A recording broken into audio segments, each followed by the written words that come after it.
Welcome at Asia Auto Ambassador. Today I will be presenting to you the all-new Honda CR-V. In Europe, the car is brand new. It comes to market in fall 2023 in two versions. Here we have the CR-V as an eHEV called hybrid, and this is the PEHEV. This is the plug-in hybrid version. I hope you join me here at Asia Auto Ambassador. My name is Bernd. I'm from Germany, and this is a Japanese mid-sized SUV made in China.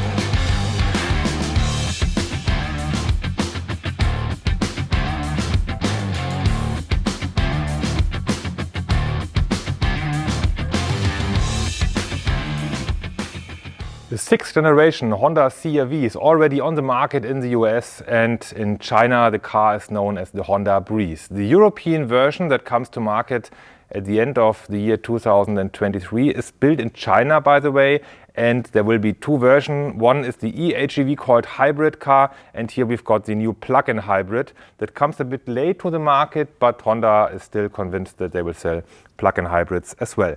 The technical data is more or less the same for both. We have an electric motor as the primarily motor.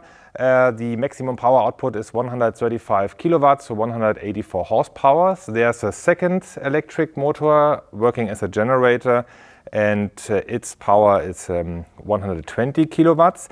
And there's an Atkinson ICE engine, a 2-liter engine with 4 cylinders, that works as the power plant, so to say, to generate electric power.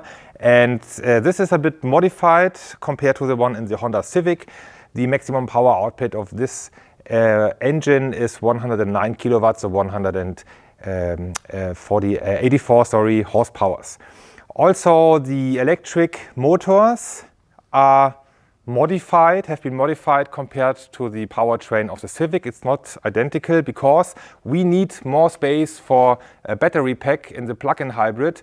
There's a 17.7 kilowatts battery, and that shall bring up to 80 kilometers of electric range. That's the difference in terms of the battery, and also there are some slight optical changes. Here we've got the plug-in hybrid showing a black line here above the grille. We've got a chrome insert at the eHEV car, and there's a slightly modified front bumper. The plug-in hybrid looks a little bit more sporty, and also there are slight modifications at the rear, for example with the lettering. Of course, here we've got the ePHEV one. There is a surprise regarding the trunk. We will of course have a look into that. We will check the seating comfort, the cockpit of the cars, and I will let you know everything I know so far for the European version of the Honda CR-V.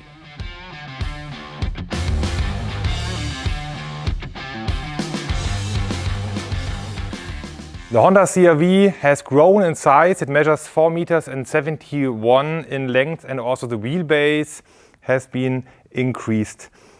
The design looks like an Asian car, looks modern but not too futuristic. Of course, the car has to meet global tastes. It's sold in the US, in China and other Asian markets, soon here in Europe. But by the way, the sixth generation of the CR-V is not on sale in Japan, the home country of Honda.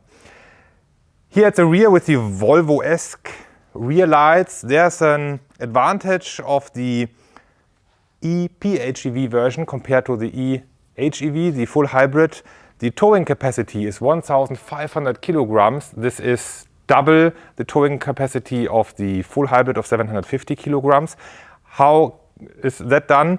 The transmission has been changed. There's, you can maybe call it a second gear. By the way, it's no gear shifter that changes the transmission, and this allows more heavy towing or larger towing capacity. That's not the only advantage. When we have a look into the trunk, we see 586 liters of loading volume, and with the plug-in hybrid car there's an additional 72 liters underneath the removable floor. The battery of the plug-in hybrid is in the middle of the car, on the floor of the car, and the eHEV, the full hybrid, it's got the hybrid battery under the boot, under the trunk, and this means that there's less additional storage compartment space there. We've got small hooks where we can fix, for example, shopping bags, and of course we can fold down the backrest of the rear bench. However, there's a step, so if you want to transport heavy furniture or whatever, this is not ideal, but this might also have a reason in the plug-in hybrid battery of the car. Of course, this needs space when they construct and when they design the car. Let's have a look into the interior. There's a lot of space here in the second row of the Honda CR-V. My height is 1 meter 92 centimeters. This is 6 feet 3 inches, by the way. I adjusted the front seat into my individual driving position, and still there is enough space for the knees, for the feet, and it's also a comfortable seating position here on the bench on these seats. There's an armrest with 2 cup holders. We've got air vents for the rear seat passengers and 2 USB-C power sockets. Isofix kids seats cassettes are easily accessible here, and you can adjust the backrest of the bench whether you want to have a more comfortable, like economy plus or premium economy class seating position, or more space for the luggage behind the passenger compartment. Let's move further forward into the first row. The front seats are very comfortable. They are quite large. You can adjust them electrically, and the steering wheel is adjustable in both directions. So it's quite nice sitting here on the driver's seat. The infotainment display on the top of the center console is known from other Honda models. We've got physical buttons for the audio volume. You can skip the music track or radio station, and wherever you are, you find your way back with the home button or with the back button. So this is quite easy to understand and to maneuver throughout the menu. Here we've got also a line of virtual buttons. The air condition can be set up here.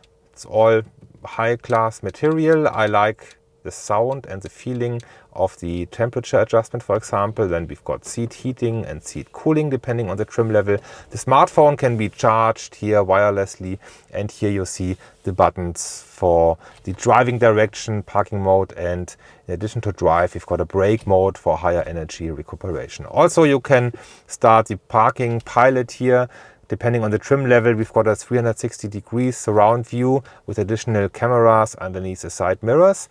We've got a button at the plug-in hybrid car for the electric drive mode, and there's a hill descent control, of course. And here's the drive mode button, and then you can change from sport to normal, econ snow, and the towing mode for higher towing capacity.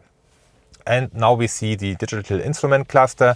The steering wheel's got physical buttons for the audio setup and the driving assistance systems, including an adaptive cruise control and lane keeping assist. And here we've got a button for the steering wheel heating, part of the CR-V as well. And there's a head-up display. It projects its information directly onto the windscreens, quite comfortable, and all looks quite nice, and the finish also seems to be well done. So it's a very good first impression of the interior of the CR-V.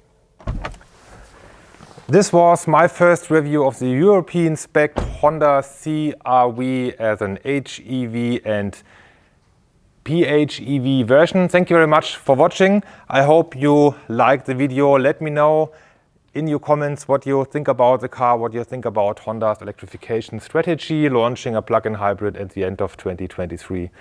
And I look forward to your comments and look forward to you watching more videos here at Asia Auto Ambassador and to your subscription. Thank you very much for that in advance. Thanks to Matthias, the guy behind the camera. See you soon here on the channel. Bye-bye.